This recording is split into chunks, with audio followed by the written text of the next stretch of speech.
Fellas, in New York, please stand for the Pledge of Allegiance. I pledge allegiance to the flag of the United States of America and to the republic for which it stands, one nation under God, indivisible, with liberty and justice for all.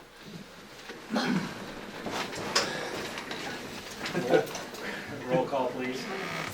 Ms. Brumbaugh? Here. Mr. Kress? Here. Ms. Kim Parsons? Here. Dr. Hinkleman? Here. Mr. Diaz? Here. 2, hearing of the public. Do we have anybody that would like to speak to the board? If not, I'm going to skip this section. 3, superintendent report. Dr. Ritchie. Okay, so just to give the board a heads up, and if the board would like us to go in another direction, we can do that. But as most of you already know, on the elementary side, and it's a bigger problem on the elementary side, it is student dismissal at the end of the day than it is on the middle and high school side. But we have a number of folks that show up early, 2:30, 2:20 sometimes. And we have been kicking around the idea of putting cones at the entryway into the east parking lot and then moving them at about 10 minutes until 3 so that we can start the lineup at that point. The issue is that sometimes we'll have folks lining up when there are still elementary students on the playground, and we think that that could be a safety issue. So, number one, I wanted to bring that to the board's attention. That's a strategy that we're going to use to try to limit traffic into the parking lot at the end of the day. And if the board's okay with it, we'll keep going in that direction, and if not, then we'll think of something else. But we're trying to get people from lining up when we still have kids on the parking lot, or excuse me, when we still have kids on the playground. Can we put some sort of signage that says no entry until such and such time, and that it is accompanied with either cones or some other form of barrier? That way people can understand what we're asking. Does that make sense? We've asked in a few messages that have gone out to the district, asking not to line up until 2:50. I think you sent one beginning of this year. Yeah, I believe. and it had been 2 or 3 over the course. And of it worked some years. for a little while, and then it has slowly gone back to people showing up at 1:45, 1:30, 2 o'clock. It's, Almost, what if you just send out another text and stick the cones and yeah, they will learn? we Because can do that notification. I try to tell people while I'm out there, hey, later you get here, the less you have to sit here. 'Cause you do. You get there at 3:15, honestly, and you just literally zigzag and pick your kid up and you're out the door. There's no waiting and staging. But We could do a combination of all 3 of these things. Mhm. We can cones, we can do some signage, and we can send a message out just to, hey, we're going to start doing this on X date, so be prepared and schedule accordingly. Yeah, I think communicating it, providing notice of in, or blocking it and providing notice of reasoning is more than sufficient to communicate the need for no entry prior to that time. Okay. So I think the board is aware of changes in the TRC already, that Bethel and Riverside are both leaving the conference, not at the end of this year, but the end of next year. And the athletic directors, the remaining athletic directors, have spent a lot of time figuring out how to handle the football schedule moving forward. And a plan that has stuck, that all the schools voted on, and a plan that has stuck, is to try to fill those open holes in the schedule with schools from Dayton Public. So I just want to put that on your radar, that after next school year, we will be filling holes in our conference schedule with Dayton Public Schools. And we know for the next, I think it's 3 seasons, we know who our opponents are going to be. I don't have those memorized to tell you today. I can get that information for you. I just want you to be aware. Also, Mr. Watson has continued to communicate to other leagues of our interest in joining. We were turned down at every turn last year, but Sam has felt like we want to make sure that the conferences that we've approached previously know that we're still interested in joining. And those are the SWBL, the WOAC, and the CBC. So I'll start with, the SWBL is obviously the one that you folks would be most familiar with. And, you know, like schools would be Carlisle, Oakwood, Waynesville, Madison. We've played these schools a number of times previously. The WOAC, so again, SWBL schools, similar size. The WOAC, we would probably be one of the larger schools in that conference, but that's Franklin Monroe. There are more schools than this, but just to give you the flavor. Franklin Monroe, Bradford, Arcanum, Dixie, Newton, and the CBC is the Central Buckeye, and that's Graham and Northwestern, Tecumseh, so more east of us. So we've submitted letters of interest to all three of those conferences, and we will wait to hear. So they would do that just for football, filling their schedule? I'm not sure about that with other sports, but that is the one that is most concerning to the athletic directors, and apparently the one that is most complicated, so that they've spent most of their time on that. Are they looking into the other sports? I'll have to get back with you on that one. We really don't have too much trouble scheduling with, you know, a lot of those schools that I mentioned from those other conferences. I mean, we really don't have too much trouble scheduling with those schools. For instance, I mean, Newton would probably really like for us to be in the same conferences as they are. You know, we probably play them in pretty much everything. Yeah. Yeah, I'm just thinking like for cross, the league would be so small, it'd be almost be like, why would we even have a championship? Are other schools indicating the desire to leave? I have not heard that. At this point, I have not heard that. Linda, in reference to like cross-country having a league championship, so for instance, the league that we're in right now for tennis, there's no league tennis tournament. And there's pros and cons to that, you know, Kevin, who was our coach last year, I mean, he had a strong schedule. Well, you like can other definitely schools, still go to races like separate. I'm just wondering like, but it is tough because like with rain, then people cancel and then they're rescheduling their league games. So it is tricky. It hurts when you go to district meetings as well. If you're, most of the time, if your kids don't receive league honors, they're not gonna be able to get district or whatever honors because they weren't recognized in their league if they don't have a league.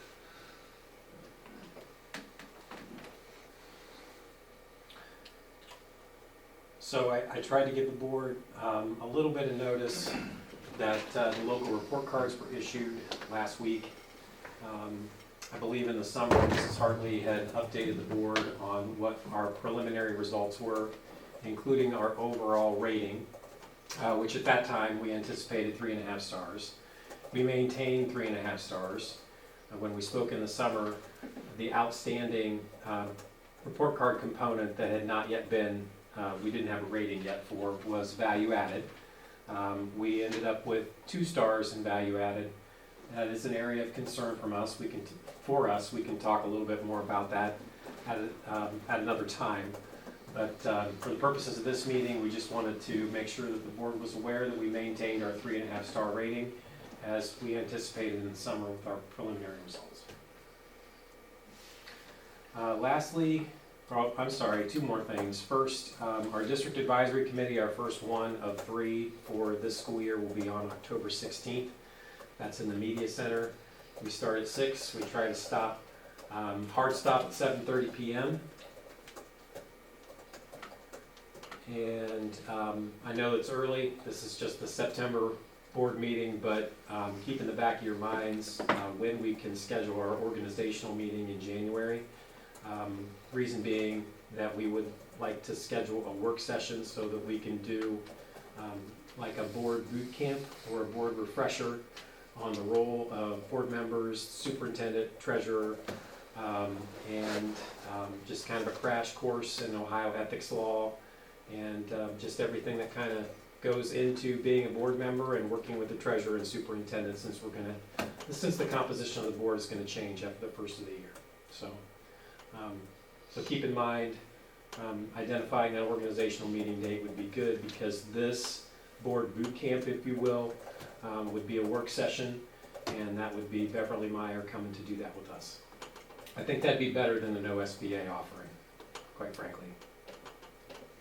And that's all I have, unless the board has questions.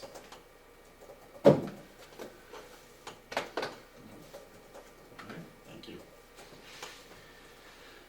Moving on for treasurer's report, approval of Board of Education minutes, August 20th, 2025, special meeting. Do I have a motion? So moved. Second. Roll call, please. Ms. Brumbaugh? Yes. Dr. Hinkleman? Yes. Mr. Kress? Yes. Ms. Kim Parsons? Yes. Mr. Diaz? Yes. B, approval of Board of Education minutes, August 25th, 2025. Recommend approval of Board of Education minutes, August 25th, 2025, special meeting. Do I have a motion?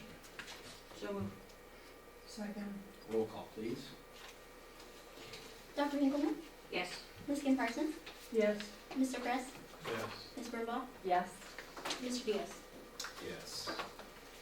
C, approval of August financial report. Recommend approval of August 2025 financial report. Do I have a motion? So moved. Second. Roll call, please. Ms. Brumbaugh? Yes. Mr. Kress? Are we gonna Yes. have any discussion? The Oh, that's right. Five-year Never mind. forecast is Sorry. gonna be. Oh, okay. I'll follow it. Mr. Kress? Yes. Ms. Kim Parsons? Yes. Dr. Hinkleman? Yes. Mr. Diaz? Yes. D, financial forecast, recommend approval of the fiscal year 2026 through fiscal year 2030 forecast and assumptions as required by ORC 5705.391. Do I have a motion? So moved.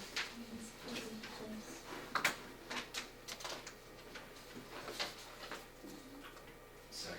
Do you have a second? Second. All right.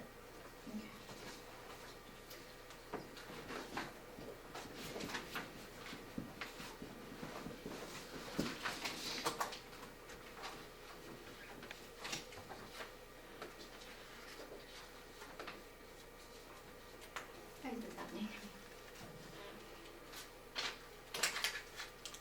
Yes, you know what this is opening?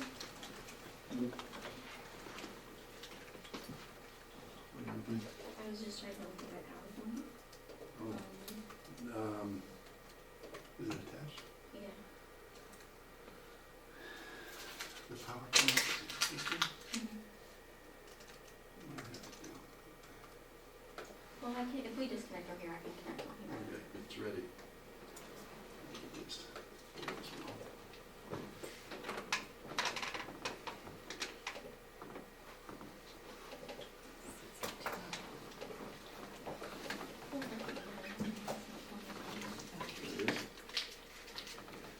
It's like one of these.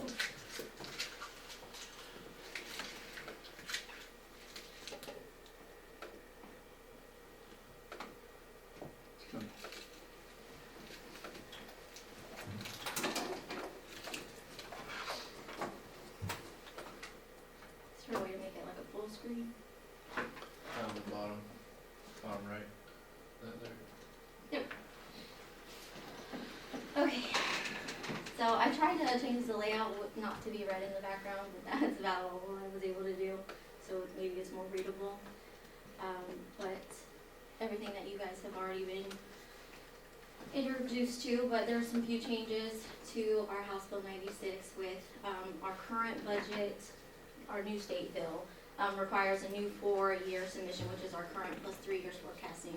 So no longer a 5-year, but our district is still going to utilize the 5-year format just so we can pan out as far as we can and see what we're looking at. But the submission to the state will only reflect the 4 years. So then on top of that, House Bill 96 also introduced 2 new submission dates, which is why we're doing a 5-year forecast in September, because it is due on October 15th. And then next year will be August 31st, instead of the usual November and May submissions. And then it will be due in February, at the end of February again, so we'll be back here probably in January to go for this again. Which to me and to majority of treasurers, these due dates don't make any sense at all, especially if you have something on the ballot. We will have no idea how to incorporate it until a later date. August 31st really doesn't give us any opportunity to see what our contracts are panning out to be, what our wages and salaries are panning out to be. So these dates, they've changed before, so hopefully they'll change again. They just don't make a lot of sense to me. And then following that, everything is pretty much the same. We're gonna just continue to have a 5-year just to really see where we're going. You guys already know that the goal of the financial forecast is to engage the community and have discussions regarding our financial state, planning, our ability to certify our funds, and identify any potential financial issues coming up. So before we get to the numbers, there's nothing out of the ordinary from what we have done in the past. These are just a screenshot of what we assume to be our financial future. Key items is revenue and expenditures, our local sources, funding, state funding, wherever we get our funding. The expenditures are mainly salary, wages, benefits, and purchase services, supplies and materials. We are a service district, or a service industry, so salaries and wages are always going to be pretty high in our field. I don't know how in-depth you guys want to go over this. Much of it we've already talked about, just the updates that are coming with the House Bill 96, what could possibly come out of that. We know that December 31 of 2026 is our deadline to have anything vetoed. Most notably, there is a law that got stayed in House Bill 96, a piggyback tax exemption that allows county commissioners to give an additional tax exemption to homeowners, the homestead, and then roll back without any reimbursement to us. So if our county decided to use that, we have the potential of losing roughly $255,000 if it were approved by our commissioners. I wouldn't assume that they would do something like that, but it is still something that went through and was passed in House Bill 96. Any questions on that? And then we know the timeline for our state budget. We tried our best to assume what our foundation payments were going to look like, what our state funding was going to look like, but we really won't have an idea until October, November to really see the effects of the state budget because they're still up in the air on some things. And then more legislative updates. Everything, we already know that we have until the 26th, December 31, 2026 for any of these vetoes to continue to go through. But the biggest thing is this Taxpayer Freedom Trilogy Act, which is worth mentioning, just because this is that act that goes along with eliminating inside millage, eliminating continuing levies, and creating a 50% approval for any levies, which would be basically impossible for most districts to pass any new levies. And then that's pretty much it, other than everything we've already discussed for House Bill 96. If they eliminate continuing levies, would that just take any continuing levies we have off the books, or would that change them to some sort of term that have to be renewed? I believe it would eliminate up until there's a term that they apply. I think is it 30 years? I don't know. I don't know that answer, like, Okay. definitively. But, like, it wouldn't eliminate immediately, like, if we have continuing levies that have gone through, it would not just, like, cut those off cold turkey. Okay. It would eliminate the ability to request new continuing levies, for sure, immediately. So, in reference to our revenue, you know, it's questionable because we have our state factors coming into play. That's obviously a large risk because over half of our funding comes from state sources, at 52.6%. So, I know you guys can't see it, but at the end here, it says, what we're concerned about is the state foundation, which is at the end of fiscal year 25, it reflected the state's share at being 46.5%. So the total cost to educated people was X, and then the state would pay 46.5% of that. Whereas the latest simulation from the combined state or Senate and House reflects 42% for the district. So we're going down roughly, based on the latest simulation, 4.5%. The state is backing out just this year. So that would continue because they're continuing to phase in the Fair Funding Act. But we can touch base on that a little bit more too. But revenue is revenuing. We got our new money and we'll get our first payment in April, so that's really exciting. But our expenditures still are continuing to hinder our ability to maintain or gain a cash balance. While our wages and our benefits are still under 80%, which is entirely normal for schools, our expenditures still are up there, and that's why we're doing, taking some measures with the EMS contract to try to alleviate some of the benefits, the health aspects of that, and then our wages, we're still under 80%, so, we're just trying to keep up with cost of living at this point, which is reflective of our wages and benefits. Expenditures, they're steadily increasing with a 3.6%. Base salary on our forecast is representative of the contract negotiations that we just went through this summer.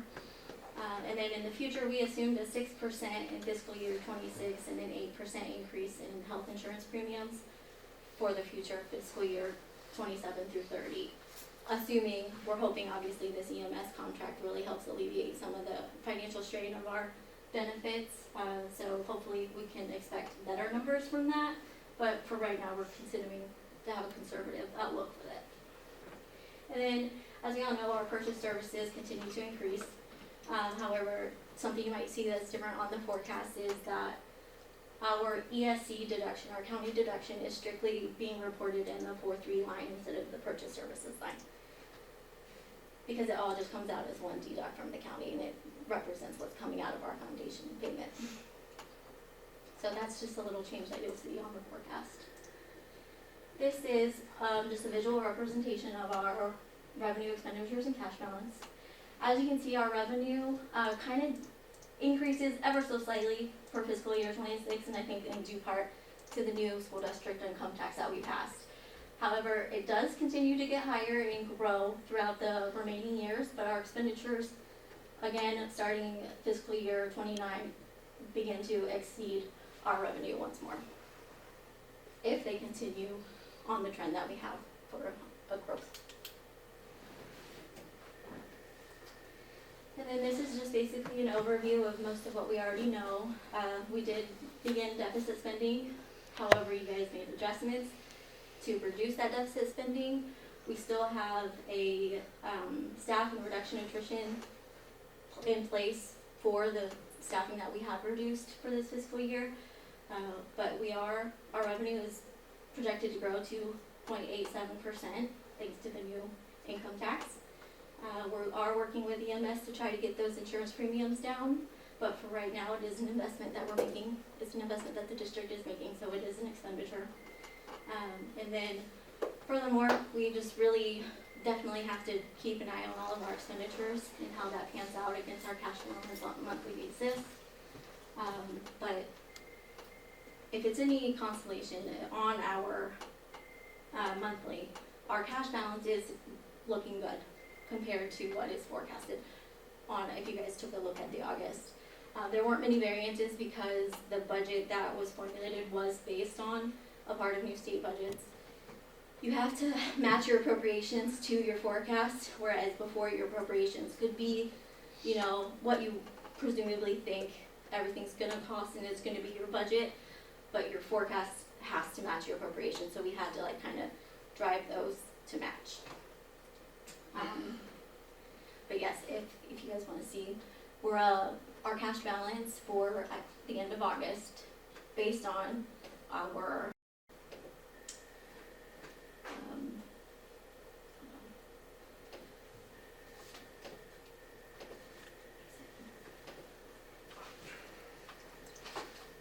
I'll just pull that here real quick. Because I do wanna go through some of these, cause I'm sure, this forecast is kind of shocking in some manner. Just our ending cash balance, it's great that we are forecasting to be 38%, we're higher on our actual cash flow, our actual ending cash balance for the month of August versus what our October forecast is presenting at that 4.8 down there, so that's positive. The forecast is really based on the additional expenditures that we have added this school year and working off of the same amount of money basically.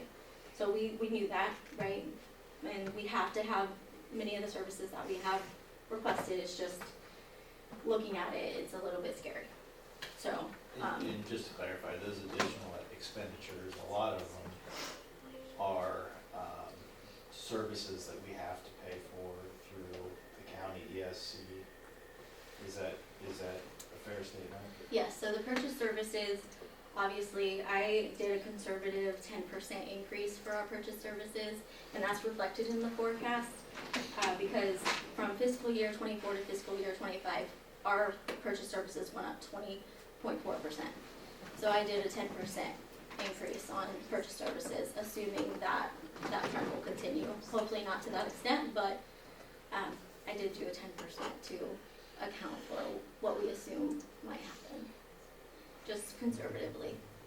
And to clarify, the state funding, and this is based on the fair funding formula, is dropping, did you say 6%? So, Per yes. student?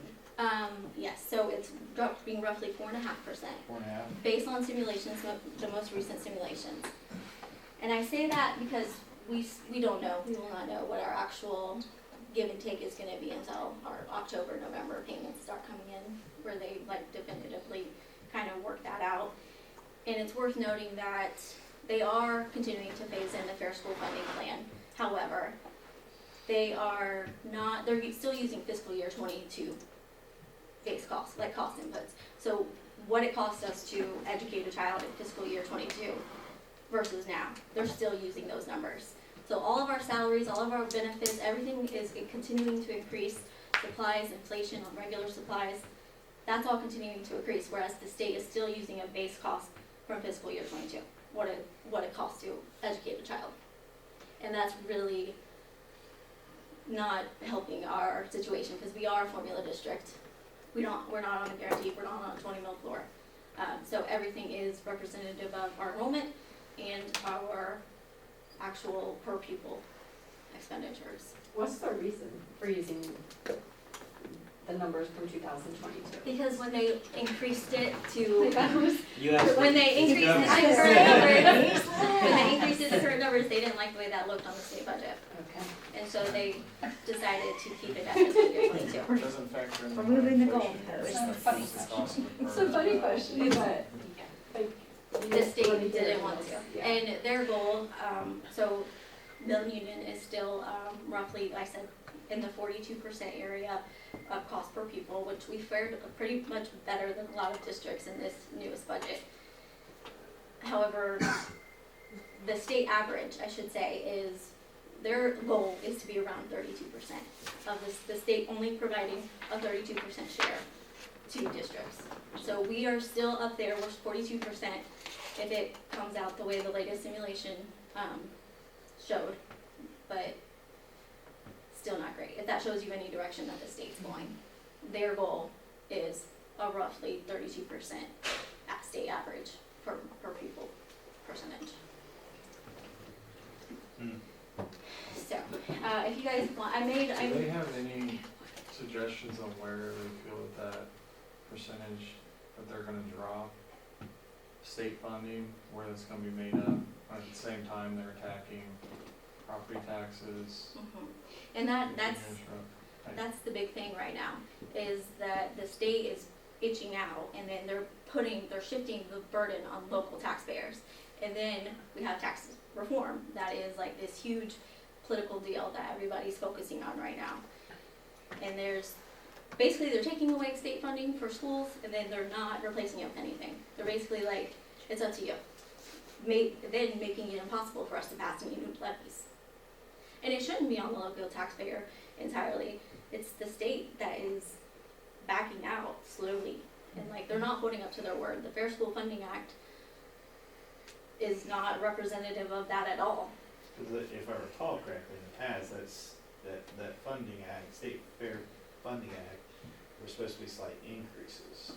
Yes, it was phasing in fair funding, which was representative of base costs increasing with time, whereas they've kept it 4 years. Like, we're back 4 years. Like, they're operating 4 years ago. Like, how are we supposed to do that? Like, everything is increasing. We have people in normal cost of living raises, everything, inflation on supplies.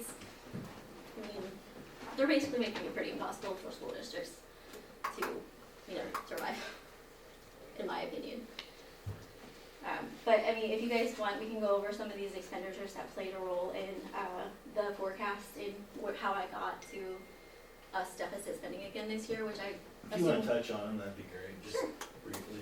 Yeah, so I assume we all kind of understood that we would be deficit spending a little bit this year with our added services that we kind of got rid of. So we have our new site contract with benefits included and everything, which is just shy of $180,000. That was put into our purchase service line. That is now on the county deduct. So we have a roughly 1.9 million contract plus this guy. So that's where our 3 other objects came from when it comes to our county deduct, and that's why that number is high. And then our purchase services is slightly lower. And then EPC, they did not charge us for one of our aids last year. So just earlier this month, I believe, Cindy Hale reached out and said that this aid was omitted from our payments, and so she didn't get paid for. So now she's getting added on to this year foundation deduct. So that's an additional almost $47,000 for an aid that wasn't paid for in fiscal year 25. We added another high school counselor, which was averaged to be about $70,000. We're hoping to add some more bus drivers. I only added the average classified employee ×2 for the additional bus drivers, so $35,000 was added. So in hopes that we add those bus drivers. Our EMS contract that we entered into for starting August is $65,000, so that's an additional expenditure in our purchase service line. I added $28,000, which was somewhere in the middle, for our additional fuel cost if we are able to expand transportation like we hope and had promised to our community. And then, as mentioned before, I did a conservative 10% increase on purchase services just based on our historical trend, whereas it was 20.4% increase last year. We did keep our special education coordinator, and that's relevant because our May forecast had this $386,000 reduction in it. So the May forecast that Carrie presented still included this negative $386,000. And when I was looking at everything, I couldn't explain that number, so I took it out. And I kind of went back and figured we still have a $201,000 reduction based on not having an elementary assistant principal, no strength and conditioning coach, and then reduce central office staff and hours. So we still have a reduction in there for $200,000, but I did take out that $386,000 because I think that was Carrie's hope, or it was up for discussion, that there may have been some more potential cuts that were happening this year, but I don't think they ended up taking place, and don't entirely know what that number came from. So I took it out because I didn't feel comfortable leaving it in there, because I think it made our forecast look too much. Like, we weren't in the deficit enough, I don't think. So I felt definitely more comfortable with what we are at now. And then I mentioned before, state share definitely lower. We can expect that, so that was anticipated with this forecast. And then the county deduction is just gonna be in line 4.3, so you can see where that foundation is coming out.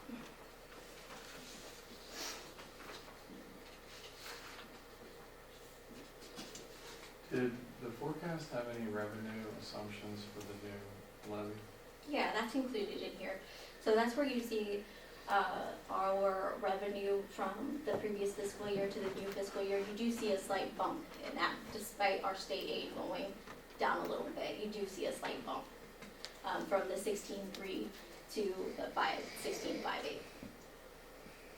So it is in there. So that's the one payment that we should be getting in April, which is the end of fiscal year 26. And then it is included in future years. So our revenues are going up based on that income tax, but our state fund payments are decreasing, which is kind of eating into what positivity there was with the income tax. Yes, and I mean, there are some expenditures that, that we obviously didn't anticipate this year, like our psych. Like, we had to have that contract, we had to have that service, like, it wasn't something we could not do. And that definitely doesn't help our numbers. That's a giant part of it, unfortunately. But there's not much we can do about that. And then the EMS contract, it is $65,000. It's expensive, but it's an investment for the district, I believe. And then after 7 months, we know that we can revisit, see if we're getting any type of return on our investment, and cut it off if not. We're under no, like, we do not have to continue that contract if we feel that it's not working for our district. I mean, it looks like. But it does take time. It will take time to get all of our employees introduced to the plan and understand what their options are for benefits with the EMS plan. I mean, looks like we had a good 3 or 4 years where we're okay. Yeah, so we are in the black the next 2 fiscal years, so fiscal year 27 and fiscal year 28. Then we head back into a little bit of deficit spending if we're continuing the trend that this year's focused on, which all of these costs may not necessarily be transitioned into the future years, depending on, our need of the district. But yes. Are we, And then our cash balance is solid until, let's see where we are. Unreserved cash balance it starts looking bad in fiscal year 32. So right here, and that's at 729,000. And I say that because I mean, purchase services are probably up around $2 million a year now. at least, yeah. At a 10% So, estimated increase year over year, that's a 7-year double rate. So Well- here's where you're getting, at the end of the 5-year, where you're getting your cost out running the revenue, which is something as a board we're gonna have to really look at. To me, it's What's sustainable. what's required of us and what's not It's required? just, yeah, it's I not, mean, it's it's a not lot- sustainable. Pretty much most of this purchase services, correct me if I'm wrong, are required services mandated by the state. Well, they're instructional aids and placements for kids and OT, PT, speech, those type of things, which we have to Services are have. mandated by the state to provide. Yes, we have to have. And then additional purchase services, the reason why I separated the county deduct is so we can kind of see where that contract is, like, working itself. But other purchase services that we encounter are the special education costs that certain students require, to alternative placement learning centers, transportation, all those types of things. So we can focus a little bit more, we're able to narrow down. So where does the cost of the school psych fall into?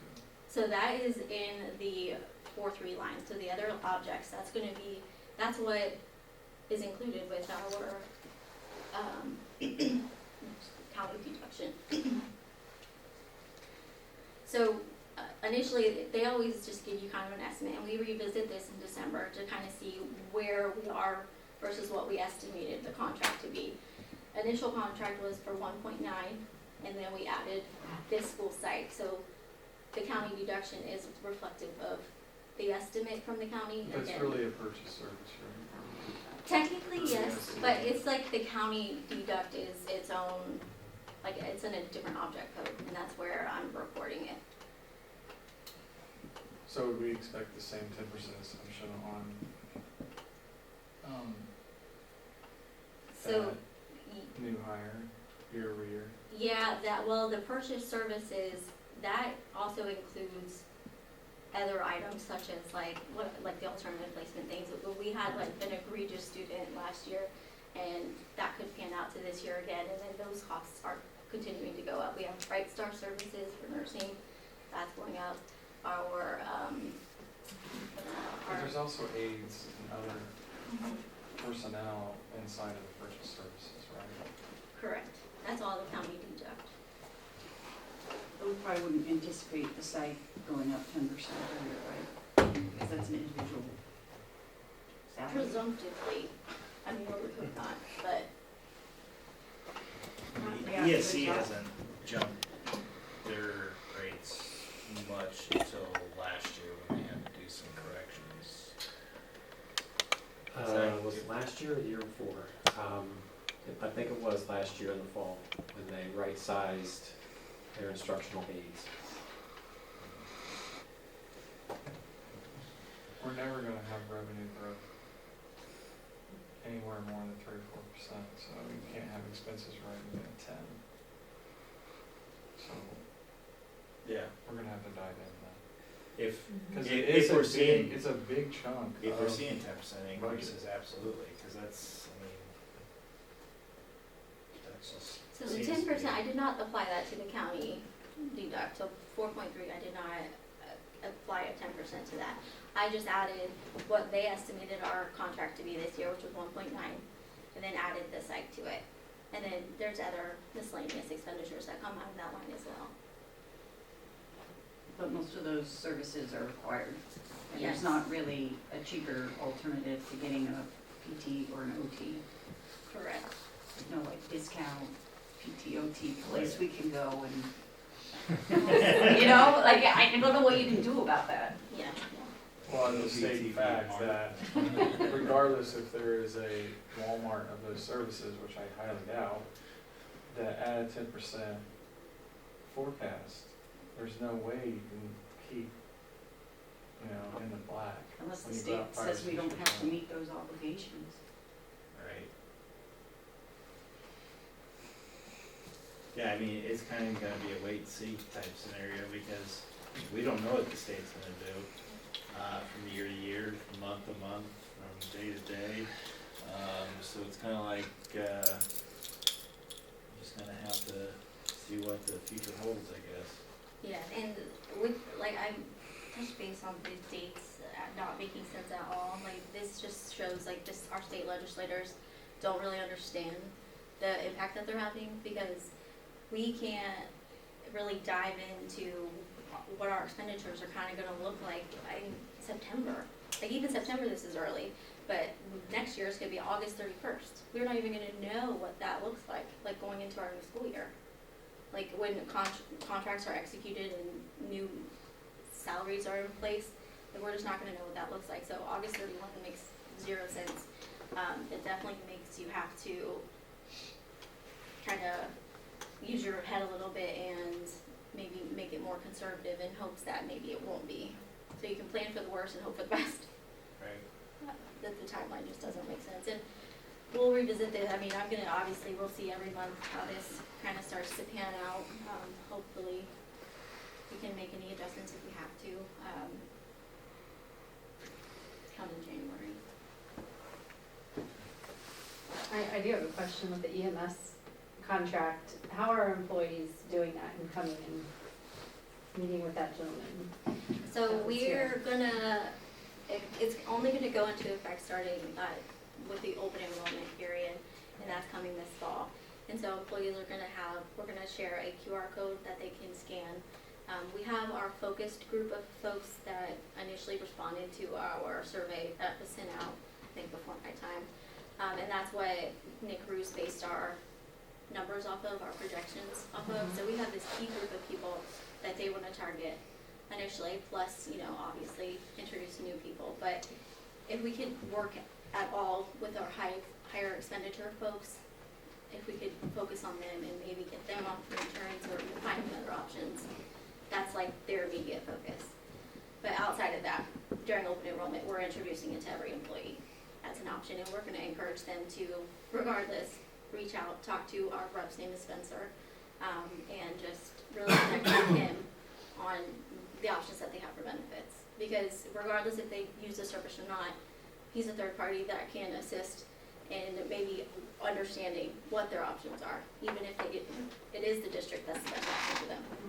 So he's that person that's gonna just be like the hand holder and work with our employees, hopefully. We just gotta get the word out and try to get them motivated to talk to him. Right. That's, I think, the biggest hurdle, is getting our employees involved and reaching out, because a lot of people don't wanna like mess with it. They're like, oh yeah, you know, benefits. Right. But yeah, so we're really gonna push it, Okay. constantly reminder and influence, not encourage, but we definitely want them to reach out regardless, so they can have a conversation about it at least, at very minimum, to see if there's any other options that are beneficial to them. Because regardless if they do jump off our insurance or not, we want them to, you know, understand their best options. Right. And we're paying for it, so this guy can help. I just had another thought about the purchase services. If the preschool moves to that other place, is that still going forward? Yeah. Is that, do you think there'll be any difference in like costs? Are they, is it gonna be the exact same cost for us in the district, or? I'll have to look into that. I'm not sure that it's progressed that far. I can tell you that we'll have transportation costs because of it. And we have to bus Correct. there. Yep. Did you have a timeline for that? So last I heard, it was going to begin the 26-27 school year. So at the one time they were talking about moving it semester midway through this school year. I think that's a hard no guarantee that it's going to be not mid-year, but looking at the beginning of next school year. Yeah, so that was not considered in this, I wasn't aware. Yeah, and I wouldn't know even how to advise you on that Yeah, yet. well, yeah. So.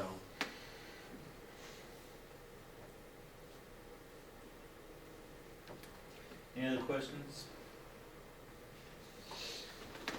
All right, well then we'll move on. I guess we motioned and seconded, I don't know why, because there's no roll call for it. So, my bad. We'll move on to 5 other special reports. A, MUEA. Other than the contract is completed and in digital form, and I will be sending it out to Dr. Ritchie and administration, as well as teachers. Okay, thank you. B, OPSI. Nothing this evening. 6, agenda confirmation, additions and deletions to agenda. Do we have any additions or deletions? A B, approval of agenda, recommend approval of the agenda. Do I have a motion? So moved. Second. Roll call, please. Dr. Hinkman? Yes. And was that you, Jessica? Lori. Lori, okay. Ms. Yes. Parsons? Yes. Ms. Brumbaugh? Yes. Mr. Kress? Yes. Mr. Diaz? Yes. 7, old business. Do we have any old business to address? No. Nope. A, new business appropriations resolution. Recommend approval of permanent appropriations resolution, be it resolved by the Board of Education of the Milton-Union Exempted Village School District, Miami County, Ohio, that to provide for the current expenses and other expenditures of said Board of Education during the fiscal year ending June 30th, 2026. The following sums be and the same are hereby set aside and appropriated for the several purposes for which expenditures are to be made and during said fiscal year. Do I have a motion? So moved. Second. Roll call, please. Ms. Brumbaugh, Yes. Dr. Hinkleman, Yes. Mr. Kress, Yes. Ms. Kim Parsons, Yes. Mr. Diaz. Yes. Might I don't know why there's not a roll call for the forecast, but to my knowledge, it has to be approved. Okay. Well, I don't have it on mine, but we will, Well, this was, I don't know why it's not on there either. But if we could, Dr. Hinkleman and then Justin, they On yours? first and second. Okay. So if we could do a roll call, I'd appreciate it. sure, roll call, please. Dr. Hinkleman, Yes. Mr. Kress, Yes. Ms. Kim Parsons, Yes. Ms. Brumbaugh, Yes. Mr. Diaz. Yes.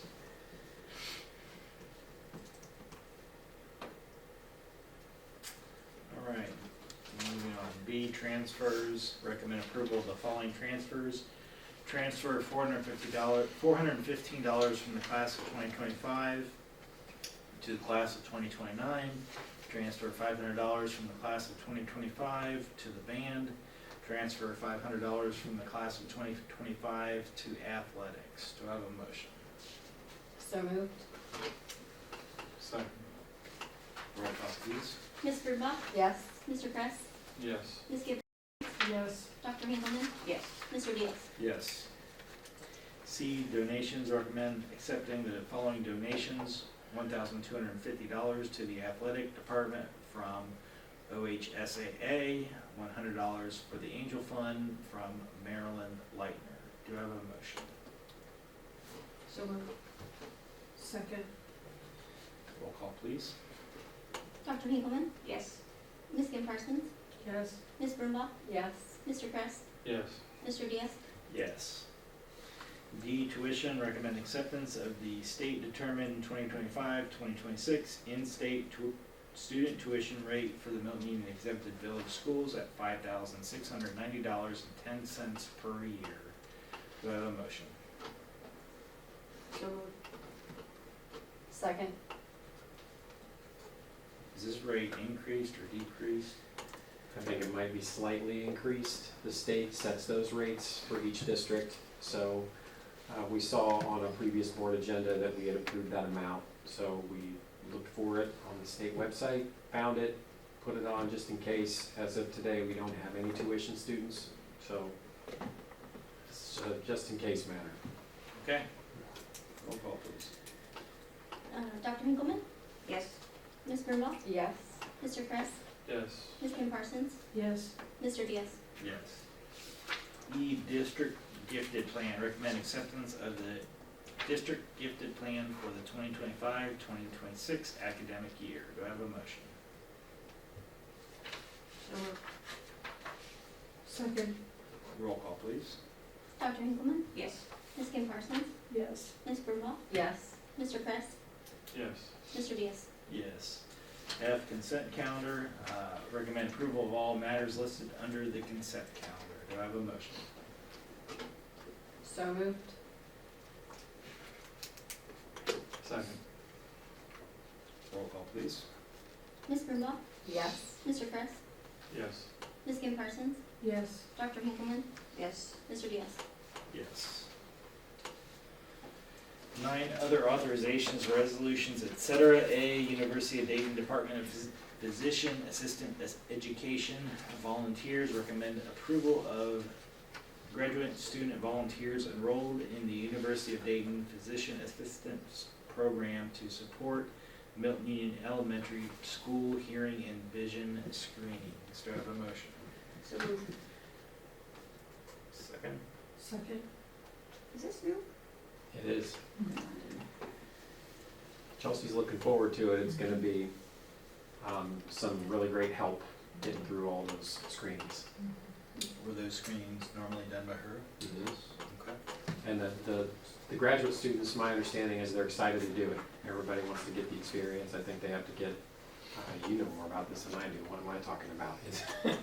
They probably have to get different experience in different contexts, so So it's checking something off their box too. 100%. Roll call, please. Dr. Hinkleman, Yes. Ms. Kim Parsons, Yes. Ms. Brumbaugh, Yes. Mr. Fest, Yes. Mr. Diaz. Yes. B, National FFA Convention, recommend approval for the Milton-Union FFA to attend the National FFA Convention in Indianapolis, Indiana, October 29th, 2025 through November 1st, 2025. Do I have a motion? So moved. Second. Roll call, please. Ms. Brumbaugh, Yes. Mr. Fest, Yes. Ms. Kim Parsons, Yes. Dr. Hinkleman, Yes. Mr. Diaz. Yes. C, softball spring break trip, recommend approval of the Milton-Union High School softball student athletes and coaches to Pigeon Forge, Tennessee over spring break, March 29 through April 2nd, 2026. Do I have a motion? So moved. Second. Is this a yearly thing? I don't know if they've gone every year, but they've gone several years. It looks like they're fully fundraising for it. Yep, they handle it. Correct. Okay. Roll call, please. Dr. Hinkleman, Yes. Mr. Fest, Yes. Ms. Brumbaugh, Yes. Ms. Kim Parsons, Yes. Mr. Diaz. Yes. 10, board member reports, legislative and student achievement. Linda? Nothing to add, we went over current legislation pretty well. All right. B, policy update, myself and Lori. See, we got some policy updates coming up. Lucky me. Just first reading, yeah, first reading. Okay. C, building and transportation, myself and Justin. I noticed it looked like we're hiring a bus driver. I assume that barely touches our needs to expand the We had, pickup. we had one go to class last week. We have two in class this week. We have one going for 1 day of class this week. Her class was earlier in the month, but she had car trouble and missed 1 day, so she had to make that day up. I think that is Wednesday. Two of the ones that are in class this week will be ready to test once they complete class. The other one, she has started her, she's gotten everything, she started her onboard training.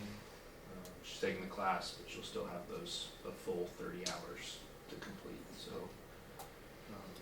The hope is that'll put us at 4 new bus drivers, 5, sorry, because there's 4 that have done the class and working towards it, plus the one that you approved today.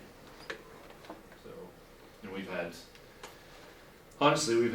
I think, 3 inquiries to become a bus driver since the school year started.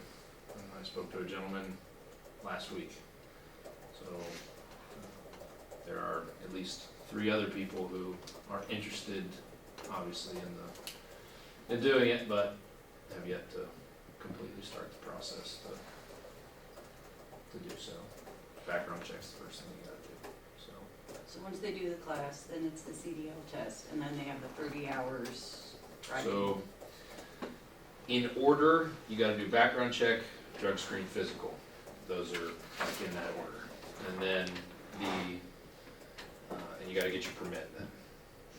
Then after that, the class, the 30 hours, one can be before the other. You can do the class before you get your permit, but you can't take the test till you have everything done. So, like I said, some people, they take the class, then they do their 30 hours, like the one lady who took the class last week. She took the class and then she's gonna go get her permit, and then she's gonna start her 30 hours. Once she does her 30 hours, she can test. The 2 that are in full class this week, The one, she's working on her 30 hours, but she's taking the class at the same time. The other one, he's already got his 30 hours, we've just had to wait to get him into a class, so he's already done his 30 hours. And the lady who has to make up the one day, she has all of her hours, she just has the 1 day of class. So if we get these 5 done, do we think we can, that's enough to start bringing them back? Yes.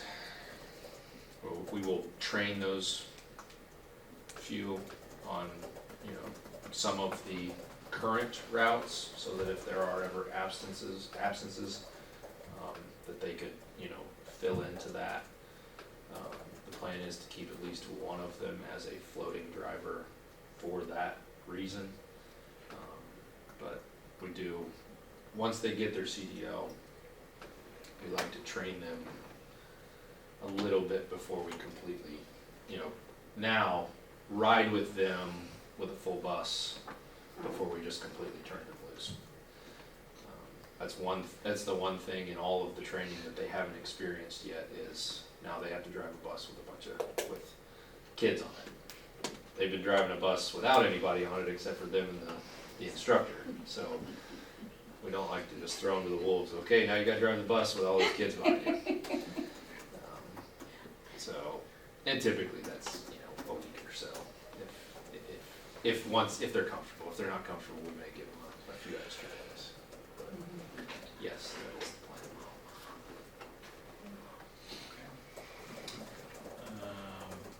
Moving on, DMV-CTC Jim Albaugh, you can see the minutes are attached below from the CTC meeting. Milton-Union Education Foundation, Jess. We are meeting this Thursday. So we have had a little break since summer, and I will let you know Break. about the classroom grants. Yeah, that's nice. in October. You said you're meeting this Thursday? Yes, this Thursday. Okay, Audit Finance Committee, Justin or Lori, anything?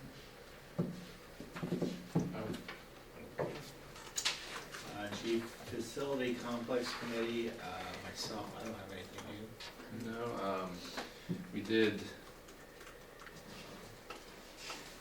one of our employees, the church that he attends, was kind enough to donate a real sprinkler to the practice football field. Ours has been broken and unrepairable, and we've been trying to figure out, honestly, we've just been dependent on the weather.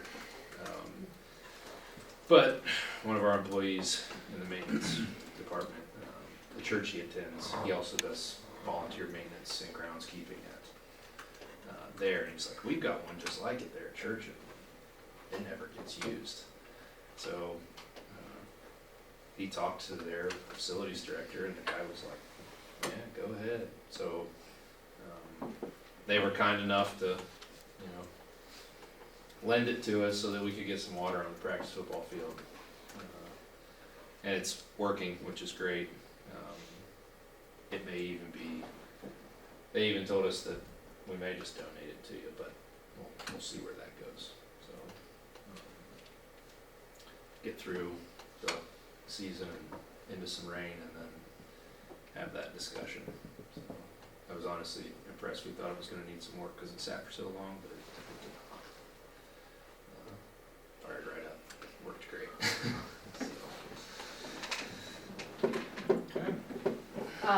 Any discussion or thoughts, like on the tennis courts there by the football field? I have Oh. not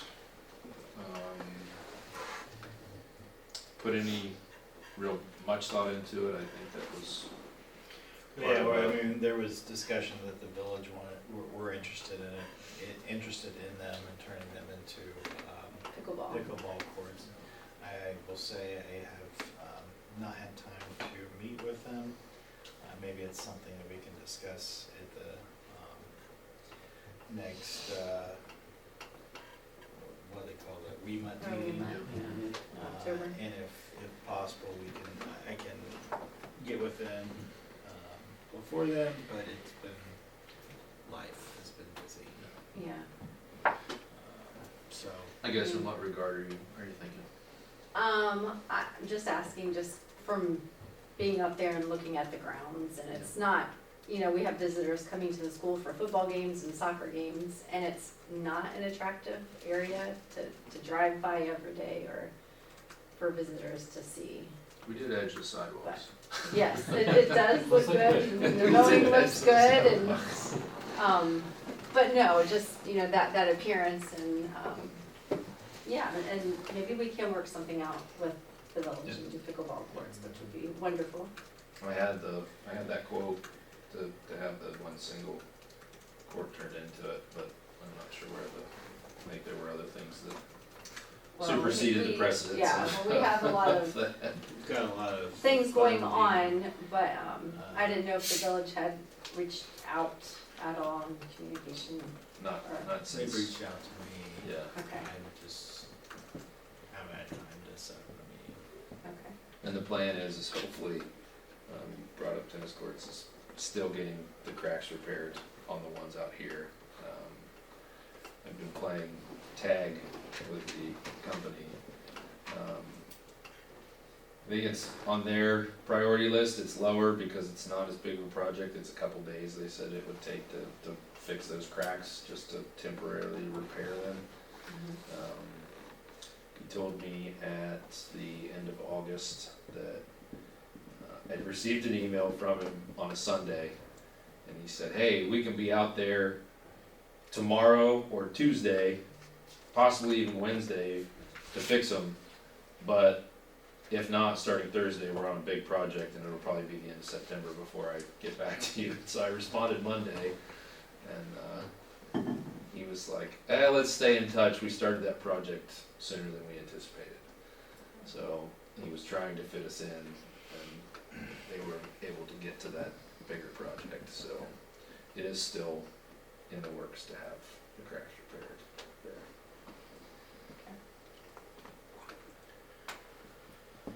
Alright, moving on, 11 information and discussion items, BOE policy fall update. Do I have to read all these? No, first reading. So, the following additions and revisions and deletions to the Board of Education policies are being considered for use throughout the Milton-Union schools. See them below. John? Sure, yeah, and, all those PDFs attached should show you all the Right. strike through and what new language is, to kind of help you sit through. It's a very complicated update, so. And these are Neola, Neola changes based on current legislation. Current legislation and their recommendations from their attorneys, so. All right, B, general information updates. Board, we got, is there any information or discussion items? Not really. I mean, one thing that I didn't mention, we had kind of course, it was homecoming. We had kids got in free, so, there were some other variables with Friday night's football game, but we heard from West Milton PD that were there that they had more kid complaints at that game than they'd experienced at any other time. So we're gonna we play away this Friday, so we're home in 2 weeks. We're gonna spend some time this week talking about how to manage the crowd a little bit, particularly the kids that come to the football games. The space behind the concession stand, maybe shortening, decreasing the space from the tennis court to the back of the west end zone, and maybe having kids sit in the stands as much as possible. We had children everywhere on Friday. When you so- say complaints from the police, what were some of their complaints that did they specify? They were looking into some, I guess, more serious matters, but they did not share with me what more kid complaints meant. I took that to mean that from other spectators, maybe said things to the officers about kid behavior, but they didn't share specifically. But I do know they were looking into a couple of serious situations that occurred over the course of the evening, and there was follow-up with law enforcement later, too. And so they're probably more like middle school age kids that were having these issues versus elementary kids? I'm just trying to get a, Yeah, I mean, probably, I don't know about elementary. I mean, my eyes tell me it's middle school. But also, there are some young people there that don't have any connection to the school district, too. For whatever reason. They're not attending, they attend elsewhere. They've made other choices for, the family's made other choices for education, but there's some kids there that weren't there to watch the game or support the kids on the field, so sometimes that isn't a good thing. I noticed the kids that play football behind the houses, not where the basketball court is, but to the right of that, they continue to play during the national anthem. Yeah. There was a which lot of maybe noise they- during that, yeah. yeah. There was a lot of noise. There's a lot of districts that have done like really aggressive things to get like issues at football games under control. I don't feel like ours has been that bad though. No, I mean, I sat down by the concessions, I can't say I noticed anything out of the norm, not that the norm is necessarily acceptable. But if there's other issues going on, then obviously they need to be addressed. and I noticed what you were saying, Lori, like during that, I thought, man, I'm like, there needs to get an adult over there just Yeah, to there say should have been something. somebody over there. But, and I thought, in all honesty, those kids, they're playing hard and had no idea what was happening on that field. I don't even think they knew it was quiet until somebody went over there. And then they got quiet, but I thought we just need an adult just to say, hey, right away. I think the thought is just to create an environment that is safe and enjoyable for everyone. Yeah. Not just, it's gotta be that way for everybody. Some people, Right. may not have students in the district or they live in the district and they wanna come to the game and, you just want it to be safe for their aspect and, even the younger kids that are playing football. I mean, some serious injuries can happen Yeah. when there's no supervision, so unintentionally, but.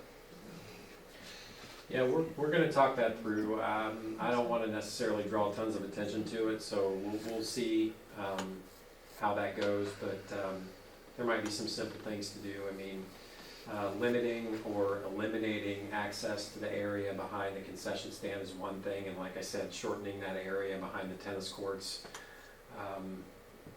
To your point about the kids playing over there, I don't know, I don't think they were trying to be disrespectful, they just didn't hear. Yeah, I think they were really, because I was watching them, I'm like, It was a rowdy game, I Yeah. noticed it too. and I'm like, you know what, they're honestly very involved in their game and they have no idea, but I'm like, if an adult would say something, they would stop, which they did. Yeah. One more thing, the state legislature came up a lot in our discussion of the 5-year forecast and, financial support from the state, and I think it's been years since I've asked the board their position on this, and, but just in case, maybe the position has changed, do you want us to look into Milton-Union joining the Ohio Coalition of Equity and Adequacy of School Funding, or Vouchers for Ohio? Is that something that you want us to do? Every once in a great while, we'll get maybe one of those forms that a community member will fill out and send in that says, hey, why doesn't your school district join one of these things? We don't get a lot of those, but, this might be a time where the board thinks this is something you want to opt in for, or maybe not. Or don't have to decide today, can be another time, but just to get you thinking about it. Is there a cost to it? There is. Yeah. Could you send information to the board about, so we can look at it and study it? Sure. And make an educated decision for, I've read into some of those, different options, but, I want to have more information before we put it on agenda or consider going to the expense of joining. I looked into it before, I don't remember how much it was. Voucher Cert Ohio, a lot of districts around us are a member of that. But I don't remember how much it was. If it was free, I would absolutely, but I wanna know what. Some of them, I'll send you some information. It's, whatever you decide, it's not gonna hurt my feelings, just put it out there. we have to know what they're supporting and what it's, Or fair funding. exactly, yeah. Leaning over it. but- Yeah, when I looked into it before, I agreed with their general message, but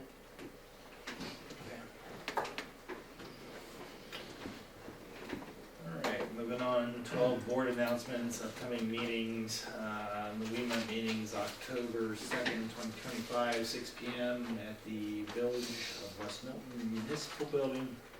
And then the next regular board meeting is Monday, October 20th, 2025, 6 p.m. in the board conference room. 13, executive session, recommend approval to adjourn to executive session for purposes authorized under Board of Education Policy 0166 and ORC 121.22G1 to consider the appointment, employment, dismissal, discipline, promotion, demotion, and compensation of an employee or official and ORC 121.22G5 for a matter required to be kept confidential by federal law or rules or state statutes. Invitees are Curtis, Katie, Cheyenne, and me. okay. Do I have a motion? So moved, Second. Roll call, please. Ms. Brumbaugh? yes. Mr. Press? Yes. Ms. Kim Parsons? Yes. Dr. Hinkleman? yes. Mr. Diaz? Yes. All right, going into executive session. Thank you all for coming.